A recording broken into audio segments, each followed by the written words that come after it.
Hello friends, வணக்கம் and welcome to tamilpangusandhai. நான் உங்கள் கோபி. இன்னைக்கு நிஃப்டி 50 பார்த்தீங்கன்னா கிட்டத்தட்ட 41 பாயிண்ட்ஸ் டிக்ரீஸ் ஆகி 0.23% நெகட்டிவ்ல 17,618ல் க்ளோஸ் ஆயிருக்கு. அண்ட் அதுவே பேங்க் நிஃப்டி பார்த்தீங்கன்னா கிட்டத்தட்ட 111 பாயிண்ட்ஸ் டிக்ரீஸ் ஆகி 0.26% நெகட்டிவ்ல 42,154ல் க்ளோஸ் ஆயிருக்கு. அண்ட் இன்னைக்கு நிஃப்டி பார்த்தீங்கன்னா மூணாவது நாளாக ஃபாலோ ஆகிட்டு இருக்கு. அண்ட் இன்றைக்கும் ஐடி ஸ்டாக்ஸ் வந்து ஃபாலோ இருந்தது. அண்ட் கூடவே media stocks and PSU banking ஸ்டாக்ஸும் ஃபாலோ இருந்தது.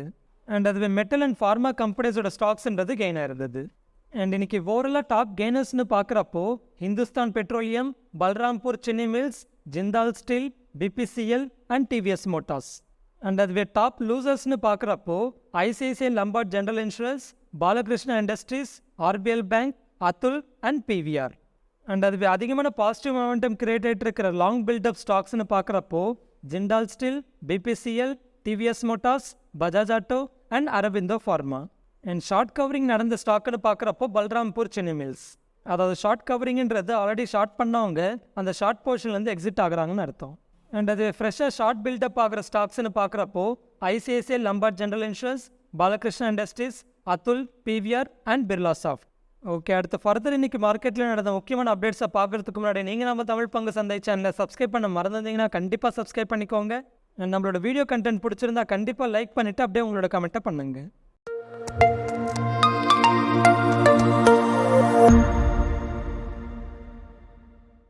ஓகே, ஃபஸ்ட்டு வந்து ஜொமேட்டோட கம்பெனியான பிளிங்கிட்டில் சில இஷ்யூஸ் நடந்துகிட்ருக்கு. அதை பற்றி டீட்டெயில்டாக பார்க்கலாம். ஸோ ஃபஸ்ட்டு பிளிங்கிட்னா என்னென்னு பார்த்தீங்கன்னா அமேசான் ஃப்ரெஷ் ஆர் பிக் பேஸ்கெட்ன்ற மாதிரி ஆன்லைனில் க்ராசரி டெலிவரி பண்ணுற கம்பெனின்னு சொல்லலாம். அண்ட் இவங்க முன்னாடி கிராஃபர்ஸ்ன்ற பேரில் இருந்தாங்க. ஸோ அதுக்கப்புறமா பிளிங்கிட்னு மாற்றிக்கிட்டாங்க.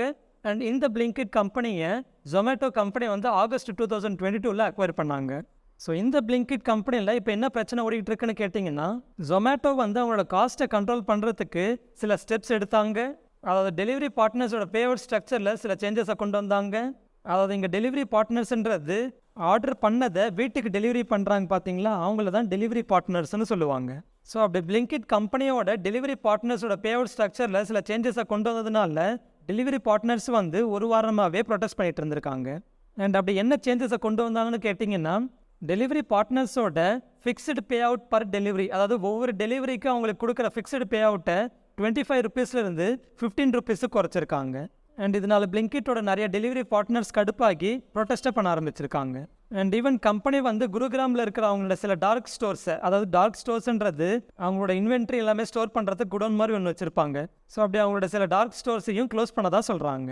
ஸோ இது எல்லாமே வந்து ஜொமேட்டோ கம்பெனி காஸ்ட்டை கண்ட்ரோல் பண்ணுறதுக்கு பண்ணதா சொல்லப்படுது. அண்ட் இப்போ ஜொமேட்டோ கம்பெனி வந்து இது ரிலேட்டடாக அஃபிஷியலாக கிளாரிஃபிகேஷன் கொடுத்துருக்காங்க. அதாவது பிளிங்கிட் பிஸ்னஸோட டெலிவரி பார்ட்னர்ஸோட பேஅவுட் ஸ்ட்ரக்சரில் சேஞ்சஸை கொண்டு வந்தது கன்ஃபார்ம் பண்ணியிருக்காங்க. அண்ட் சில ஸ்டோர்ஸை ஷட் டவுன் பண்ணது ப்ரொடெஸ்ட்னால எம்ப்ளாயீஸ் அண்ட் டெலிவரி பார்ட்னர்ஸோட சேஃப்டிக்காகனு சொல்லியிருக்காங்க. அண்ட் அதில் இப்போ மோஸ்ட் ஆஃப் த ஸ்டோர்ஸில் வந்து ஆப்ரேஷன்ஸை ரெஸ்யூம் பண்ணதாகவும் அண்ட் இந்த ப்ரொடெஸ்ட் ஆர் இந்த டிஸ்ரப்ஷன் ஆர் இந்த சேஞ்சஸ் எல்லாமே ஜொமேட்டோட ஓவரால் ரெவன்யூவில் பெருசாக இம்பாக்டை பண்ணாதுன்னு சொல்லியிருக்காங்க. அதாவது அவங்களோட ஓவரால் ரெவன்யூவில் வெறும் 1%க்கும் கீழே தான் வந்து இம்பாக்டை கொடுக்கணும்னு சொல்லியிருக்காங்க. இனிவே இந்த ஓவரால் அப்டேட்க்கு அப்புறமா இன்னைக்கு ஜொமேட்டோட ஷேர் ப்ரைஸ் பார்த்தீங்கன்னா end of the day almost 1.59% பாசிட்டிவாக க்ளோஸ் ஆயிருக்கு. ஓகே, அடுத்து ஐசிஐசிஐ லம்பார்ட் ஜெனரல் இன்சூரன்ஸோட Q4 ரிசல்ட்ஸ் அண்ட் அந்த ரிசல்ட்டை பற்றி வேரியஸ் ப்ரோக்கரேஜ் கம்பெனிஸ் என்னென்ன சொல்லியிருக்காங்கன்றதை நம்ம பார்க்கலாம். ஸோ ஃபஸ்ட் நம்மளோட டெலிகிராம் சேனலில் போஸ்ட் பண்ண இந்த ஐசிஐசிஐ லம்பார்ட் ஜெனரல் இன்சூரன்ஸோட Q4 ரிசல்ட்ஸை பார்க்குறப்போ ரெவன்யூ அண்ட் ப்ராஃபிட் எல்லாமே பார்த்தீங்கன்னா போன வருஷத்தோட கம்பேர் பண்ணுறப்போ ஓரளவுக்கு நல்லாவே க்ரோ ஆயிருக்கு. அண்ட் அதுவே போன குவார்ட்டரோட கம்பேர் பண்ணுறப்போ ரெவன்யூ பார்த்தீங்கன்னா 0.9% ட்ராப் ஆயிருக்கு. பொதுவாக இன்சூரன்ஸ் கம்பெனிஸுக்கு Q4ன்றது ஒரு பீக் பீரியட்னு சொல்லுவாங்க. ஸோ அப்படி பார்க்குறப்போ Q3 விட Q4ல் ரெவன்யூன்றது கொஞ்சம் அதிகமாக தான் க்ரோ ஆயிருக்கணும். ஆனால் ஆல்மோஸ்ட் 1% ட்ராப் ஆனது ஓரளவுக்கு நெகட்டிவாக இருக்குது. ஆனால் ஓவரால் ரிசல்ட்ஸ்ன்றது நெகட்டிவாக இருக்குன்னு சொல்ல முடியாது, மிக்ஸ்டாகவே இருக்குன்னு சொல்லலாம். அண்ட் இந்த ரிசல்ட்ஸ்க்கு அப்புறமா ப்ரோக்கரேஜஸ் என்ன சொன்னாங்கன்றதையும் நம்மளோட டெலிகிராம் சேனலில் இன்றைக்கி மார்க்கெட் ஓப்பன் ஆகிறதுக்கு முன்னாடி அப்டேட் பண்ணியிருந்தோம். ஸோ அதை பார்த்தீங்கன்னா ஜேபி மார்கன் வந்து ஐசிஐசிஐ லம்பார்டுக்கு நியூட்ரல் ரேட்டிங்கை கொடுத்து டார்கெட்டை 1160 கொடுத்துருக்காங்க. அண்ட் அதுவே யூபிஎஸ் பார்த்தீங்கன்னா பை ரேட்டிங்கை கொடுத்து டார்கெட்டை 1445 கொடுத்துருக்காங்க. அண்ட் அது மார்கன் ஸ்டான்லி பார்த்தீங்கன்னா ஓவர் வெயிட் ரேட்டிங் கொடுத்து டார்கெட்டை 1400 கொடுத்துருக்காங்க. அண்ட் அதுவே ஜெஃப்ரிஸ் பார்த்தீங்கன்னா பை ரேட்டிங்கை கொடுத்து டார்கெட்டை 1560 கொடுத்துருக்காங்க. அண்ட் ஓவராலாக ப்ரோக்கரேஜஸ் பார்த்தீங்கன்னா ஓரளவுக்கு பாசிட்டிவ் கமெண்ட்ரியே கொடுத்துருக்காங்க. இனிவே இந்த ரிசல்ட்ஸ்க்கு அப்புறமா இன்னைக்கு ஐசிஐசிஐ லம்பார்ட் ஜெனரல் இன்சூரன்ஸோட ஷேர் ப்ரைஸ் பார்த்தீங்கன்னா ஆல்மோஸ்ட் 4.82% நெகட்டிவாக க்ளோஸ் ஆயிருக்கு. ஓகே, அடுத்து ப்ரெஸ்டீஜ் எஸ்டேட்ஸ் ப்ராஜெக்ட்ஸோட அப்டேட்டை பார்க்கலாம். இந்த கம்பெனியோட சப்சிடரி கம்பெனியான ப்ரெஸ்டீஜ் எக்ஸோரா பிஸ்னஸ் பார்க்ஸ்ன்ற கம்பெனி வந்து தஷன்யா டெக் பார்க்ஸ்ன்ற கம்பெனியில் 51% ஸ்டேக் அக்வயர் பண்ணியிருக்கிறதா அனௌன்ஸ் பண்ணியிருக்காங்க. அதாவது அரௌண்ட் 66 crores கொடுத்து 7.65 lakhs ஈக்விட்டி ஷேர்ஸ் அக்வயர் பண்ணி 51% ஸ்டேக் அக்வயர் பண்ணியிருக்கிறதா சொல்லியிருக்காங்க. அண்ட் இந்த தஷன்யா டெக் பார்க்ஸ்ன்ற கம்பெனி என்ன பிஸ்னஸ் பண்ணுற கம்பெனின்னு பார்த்தீங்கன்னா கமர்ஷியல் ஆஃபீஸ் ஸ்பேஸோட டெவலப்மெண்ட் அண்ட் கன்ஸ்ட்ரக்ஷன் பிஸ்னஸ் பண்ணுற கம்பெனியாக இருக்குது. அண்ட் இன்னைக்கு இந்த கம்பெனி ரிலேட்டாக இன்னொரு அப்டேட்டும் வந்திருக்கு. அதாவது ப்ரெஸ்டீஜ் எஸ்டேட்ஸ் ப்ராஜெக்ட்ஸோட Q4 பிஸ்னஸ் டேட்டாவும் ரிலீஸ் ஆயிருக்கு.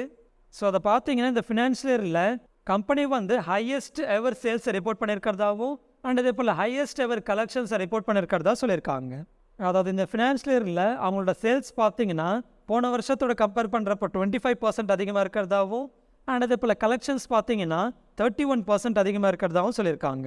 அண்ட் அதுவே ஸ்பெசிஃபிக்காக இந்த Q4ல் அவங்களோட சேல்ஸ் வந்து போன வருஷத்தோட கம்பேர் பண்ணுறப்போ 19% அதிகமாக இருக்கிறதாவும் அண்ட் கலெக்ஷன்ஸ் வந்து அரௌண்ட் 12% அதிகமாக இருக்கிறதாவும் சொல்லியிருக்காங்க. ஸோ இந்த ஓவரால் Q4 பிஸ்னஸ் டேட்டான்றது பாசிட்டிவாகவே இருக்குன்னு சொல்லலாம். எனிவே இன்னைக்கு ப்ரெஸ்டீஜ் எஸ்டேட்ஸ் ப்ராஜெக்ட்ஸோட ஷேர் ப்ரைஸ் பார்த்தீங்கன்னா ஆல்மோஸ்ட் 2.62% பாசிட்டிவாக க்ளோஸ் ஆயிருக்கு. ஓகே, அடுத்து சவுண்ட் டிஸ்டிலரிஸ் அண்ட் பிரெவரேஜ்ன்ற கம்பெனியோட அப்டேட்டை பார்க்கலாம். கர்நாடகாவில் இந்த கம்பெனியோட எக்ஸ்பேண்டட் கெப்பாசிட்டியோட கமர்ஷியல் ப்ரொடக்ஷன் ஸ்டார்ட் ஆகிருக்கிறதா சொல்லியிருக்காங்க. ஸோ இதனால் இந்த கம்பெனியோட ப்ராடக்ட்ஸ்ன்றது பெட்டராக சப்ளை ஆகும்னு சொல்லியிருக்காங்க. அண்ட் அதுலேயும் ஸ்பெசிஃபிக்காக பீரோட பீக் சீசனில் இதனால் எங்களுக்கு அட்வான்டேஜ் வரும்னு சொல்லியிருக்காங்க. ஸோ இந்த அப்டேட்க்கு அப்புறமா இன்றைக்கி சோம் டிஸ்டிலரிஸ் அண்ட் பிரெவரேஜோட ஷேர் ப்ரைஸ் பார்த்தீங்கன்னா ஆல்மோஸ்ட் 7.4% பாசிட்டிவாக க்ளோஸ் ஆயிருக்கு. ஓகே, அடுத்து கவர்மெண்ட் மறுபடியும் விண்ட்ஃபால் டேக்ஸை போட்டிருக்காங்க. அதை பற்றி பார்க்கலாம். April 18th க்ரூட் ஆயில் ப்ரொடக்ஷனுக்கு பர் டன்னுக்கு 6,400 rupeesன்ற விண்ட்ஃபால் டேக்ஸை வந்து கவர்மெண்ட் போட்டிருக்காங்க. அண்ட் அதுவே டீசலுக்கு பார்த்தீங்கன்னா 0.5 rupees per literலேருந்து 0க்கு கொண்டு வந்திருக்காங்க. அண்ட் அதுவே ஏவியேஷன் டர்பைன் ஃபியூவல் அண்ட் அதே போல் பெட்ரோலுக்கு எல்லாமே நில் டேக்ஸ் கண்டினியூ ஆகிட்டு இருக்கு. ஸோ இப்படி க்ரூட் ஆயில் ப்ரொடக்ஷனில் பர் டன்னுக்கு 6,400 rupeesன்ற விண்ட்ஃபால் டேக்ஸ் போட்டதுன்றது ஆயிலை ப்ரொடியூஸ் பண்ணுற கம்பெனிஸ், அதாவது ஆயில் எக்ஸ்ப்ளோரேஷன் கம்பெனிஸான ONGC ஆயில் இந்தியான்ற கம்பெனிஸ்க்கு நெகட்டிவான அப்டேட்டாக இருக்குது. ஓகே, அடுத்து பிராமல் ஃபார்மாவோட அப்டேட்டை பார்க்கலாம். யூஎஸ்ஏல இருக்கிற பிராமல் ஃபார்மா கம்பெனியோட ஒரு மேனுஃபேக்சரிங் ஃபெசிலிட்டிக்கு US FDA கிட்டேருந்து இன்ஸ்பெக்ஷன் நடந்திருக்கிறதாவும் அண்ட் அந்த இன்ஸ்பெக்ஷனில் எந்த ஒரு அப்சர்வேஷனும் இல்லாமல் சக்ஸஸ்ஃபுல்லாக கம்ப்ளீட் ஆகி EIR அதாவது எஸ்டாப்ளிஷ்மெண்ட் இன்ஸ்பெக்ஷன் ரிப்போர்ட் வந்திருக்கிறதாவும் மென்ஷன் பண்ணியிருக்காங்க. ஸோ இதனால் டிமர்ஜருக்கு அப்புறமா ரொம்பவே ஃபால் ஆன இந்த ஷேர் ப்ரைஸ் வந்து இன்னைக்கு எண்ட் ஆஃப் த டே 7.93% பாசிட்டிவாக க்ளோஸ் ஆயிருக்கு. ஓகே, அடுத்து HDFC பேங்கோட அப்டேட்டை பார்க்கலாம். HDFC பேங்க் வந்து ஃபினான்ஷியல் இயர் 2023ல் கிட்டத்தட்ட 1,500 பிரான்ச்சஸ் ஓப்பன் பண்ணியிருக்கிறதாவும் அண்ட் இந்த ஃபினான்ஷியல் இயரில் அதாவது ஃபினான்ஷியல் இயர் 2024லையும் அதே ஸ்பீடில் பிரான்ச்சஸை ஓப்பன் பண்ண போகிறதா சொல்லியிருக்காங்க.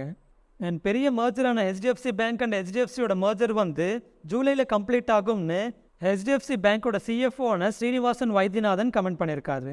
எனிவே இன்னைக்கு HDFC பேங்கோட ஷேர் ப்ரைஸ் பார்த்தீங்கன்னா ஆல்மோஸ்ட் 0.37% பாசிட்டிவாக க்ளோஸ் ஆயிருக்கு. ஓகே, அடுத்து இன்றைக்கான FIs அண்ட் DISஓட டேட்டா பார்க்கலாம். இன்றைக்கி FIs பார்த்தீங்கன்னா கிட்டத்தட்ட 13 crores நெட் செல்லிங் பண்ணியிருக்காங்க. அண்ட் அதுவே DIS வந்து 110 crores நெட் செல்லிங் பண்ணியிருக்காங்க. ஓகே, அடுத்து இன்றைக்கி என்னோடய பொசிஷனோட அப்டேட்னு பார்க்குறப்போ இன்றைக்கும் என்னோடய பொசிஷனோட ஓவரால் MTM ப்ராஃபிட்ன்றது ஆல்மோஸ்ட் 2,07,000 இருக்குது. அடுத்து நாளைக்கு எக்ஸ்பைரி ஆகிற நிஃப்டியோட ஆப்ஷன் செயின் பார்க்குறப்போ கால் ஆப்ஷன் சைடில் அதிகம் ஓப்பன் இன்ட்ரெஸ்ட்ன்றது இப்போ இமீடியட்டாக 17,800 ஸ்ட்ரைக் ப்ரைஸில் பில்டாக இருக்குது. அண்ட் அது புட் ஆப்ஷன் சைடில் அதிகமான ஓப்பன் இன்ட்ரெஸ்ட்ன்றது இப்போ இமீடியட்டாக 17,400 ஸ்ட்ரைக் ப்ரைஸில் பில்டாக இருக்குது. ஸோ இது டேட்டா படி பார்க்குறப்போ அடுத்த நிஃப்டியோட எக்ஸ்பைரி ரேஞ்சுன்றது 17,400லேருந்து 17,800க்குள்ளே இருக்கும்னு எதிர்பார்க்கலாம்.